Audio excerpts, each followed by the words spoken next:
It's definitely changed the way we approached innovation. One of the first things we did was having a look at the value we bring to the organization. So with everyone, panicking and trying to change the way they work, one of our main USPs is innovation workshops, campaigns, as we talked about, as we all know, as we talked about before. And this idea about collaboration and working physically together. So as we got into the pandemic, as most of Western Europe and the Western countries went into lockdown, we pivoted more towards online, towards a campaign-driven approach and see how we can help. We also tried to look at what our customer needs are, and a lot of them were thinking that innovation is not needed at this point, and it's more about reacting to the emergency that we have.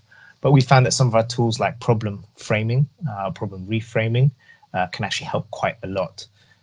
So what we decided to do is liberate our tools rather than have it, let's say, in a direct format with our customers. We did some online webinars where we invited everyone from the company to join, and we went through some simple tools aimed at helping in the COVID-19 situation. And the problem framing was quite an interesting tool, which we've got some good feedback from.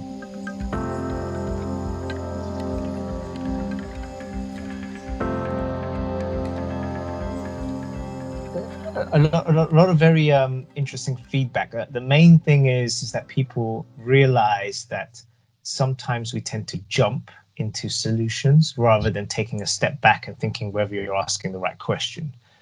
So a lot of our tools, or the simple tools that we use, kind of look into that and explore, let's say, the problem space.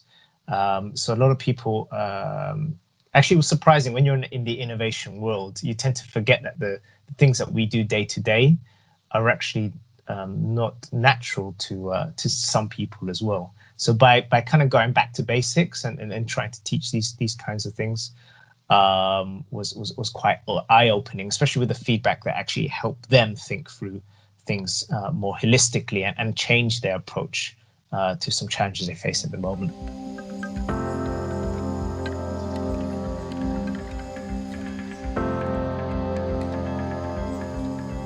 I would say so, yeah. I mean, I think things have changed. The first initial weeks of the emergency, it was more about how we can change things in the short term, in an immediate sense. But now in the past 2 weeks, I would say that the emphasis has shifted now as we're getting used to this way of working. It's how we can adjust the business so for more medium-term and long-term needs of society and our business as well. So we're doing a lot around that at the moment.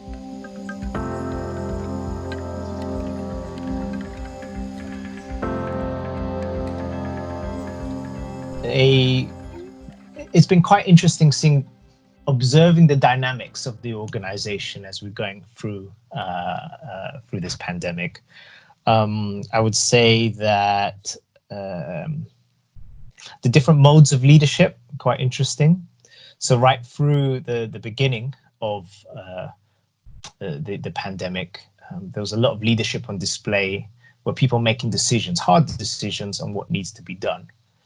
As we move into a next phase, as we're getting used to the way that we're working now, different types of leadership are emerging, where it's more collaborative, especially when we're looking at what the future holds, because that's very hard to predict at the moment.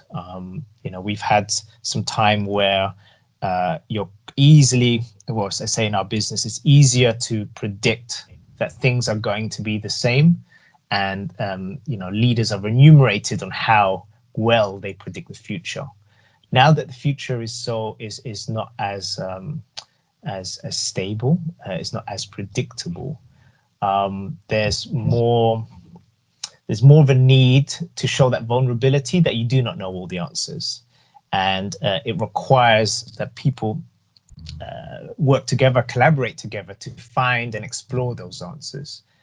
So now I'm seeing different types of leadership being displayed. So it's been very interesting seeing that dynamic play out.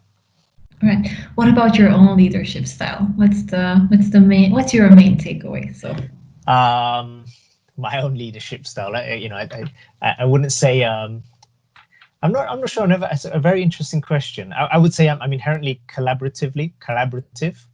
I tend to always get the point of view of people.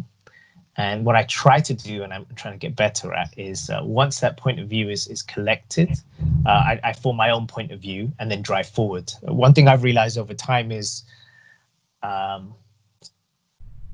there is never the perfect answer for something, but sometimes you just gotta go with what you have, and that timing of going with what you have